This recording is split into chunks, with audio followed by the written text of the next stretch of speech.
Welcome back to day 3 of CCRN prep. Today we're tackling shock, a condition that can seem intimidating but doesn't have to be confusing.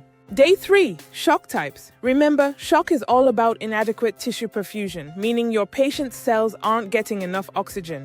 We'll break down the 4 main types you need to know for the CCRN: hypovolemic, cardiogenic, septic, and obstructive. Hypovolemic equals low volume. This occurs when there's a significant loss of intravascular fluid. This could be from blood loss, like in a trauma or GI bleed, or from dehydration due to severe vomiting, diarrhea, or even extensive burns. Remember both absolute and relative hypovolemia. Key signs to watch for include hypotension, tachycardia, rapid respirations, and cool, clammy skin. The body tries to compensate by increasing heart rate and constricting blood vessels. A key assessment is urine output, often decreased.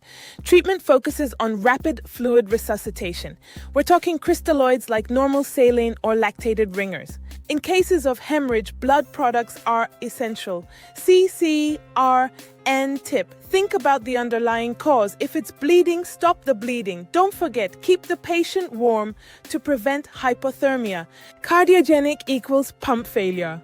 Cardiogenic shock is all about the heart's inability to pump effectively. The most common cause is a massive MI, where damage to the heart muscle impairs its ability to contract. You'll see signs of poor tissue perfusion, hypotension, clammy skin, decreased urine output, and altered mental status. Pulmonary congestion is common, leading to rapid respirations and potentially crackles on auscultation. Treatment includes improving cardiac output and oxygen delivery. Inotropes like dobutamine can help increase the heart's contractility. Vasopressors might be needed to maintain blood pressure. An intra-aortic balloon pump can provide temporary support by assisting the heart's pumping action. Remember, early revascularization is key in MI-related cardiogenic shock. Septic equals vasodilation. Septic shock is triggered by a severe infection that leads to a systemic inflammatory response, SIRS. This causes massive vasodilation, leading to decreased systemic vascular resistance and hypertension.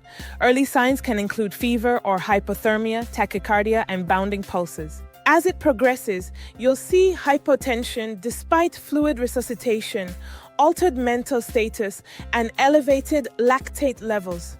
Treatment is a race against the clock. Start broad-spectrum antibiotics within 1 hour of recognition. Fluid resuscitation is crucial, and vasopressors like norepinephrine are often needed to maintain a MAP of at least 65 millimeters of mercury. Source control is essential. Drainage of abscesses, removal of infected lines. Obstructive equals blocked flow. Obstructive shock happens when there's a physical obstruction to blood flow, preventing adequate cardiac output. Think of it as something outside the heart squeezing it or blocking blood from getting in or out. Examples include massive pulmonary embolism, tension pneumothorax, and cardiac tamponade. Signs will vary depending on the cause, but common findings include hypotension, tachycardia, and jugular venous distension. With tension pneumothorax, you might see tracheal deviation. Treatment is all about relieving the obstruction. For tension pneumothorax, that's a needle decompression followed by a chest tube.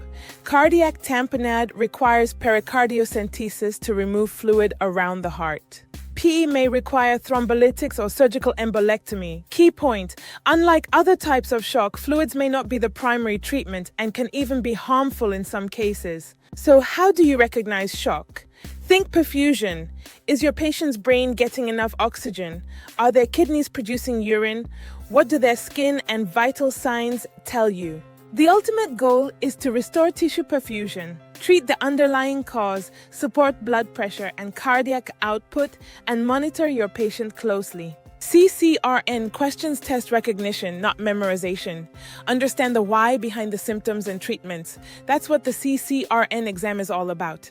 Day 3, shock types. Hypovolemic equals low volume, cardiogenic equals pump failure, septic equals vasodilation, obstructive equals blocked flow. CCRN questions test recognition, not memorization. Treat the cause, restore perfusion.